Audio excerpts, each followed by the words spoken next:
Halol Congress નેતાનું shopping centre તોડી પડાતા વિવાદ સર્જાયો છે।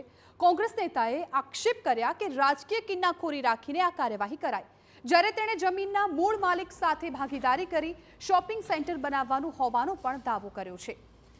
શોપિંગ સેન્ટર પર બુલડોઝર કાર્યવાહી કરવામાં આવી। ગેરકાયદે 46 દુકાનો સાથેનું શોપિંગ સેન્ટર તોડી પડાતા હાલોલ કોંગ્રેસ નેતાએ આક્ષેપો કર્યા।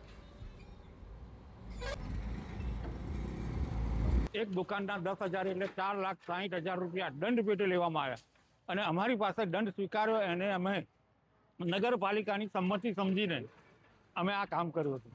એટલે આર્થિક સક્ષમતા ખેડૂતની નહીં હોવાના કારણે ખેડૂત 85 વર્ષની ઉંમરના વિધવા છે અને એમની પાસે આજીવિકાનું કોઈ સાધન ન હોવાથી અહીંયા આગળ એમને અમારી સાથે ભાગીદારી કરીને આ મિલકતમાંથી આવક ઊભું કરવાનો પ્રયત્ન કર્યો હતો અને જ્યારે નગરપાલિકાએ અમારી પાસે દંડ અને વેરો સ્વીકાર્યો એને અમે સંમતિ માનીને અને એ પછી અમે આ બાંધકામ કર્યું હતું।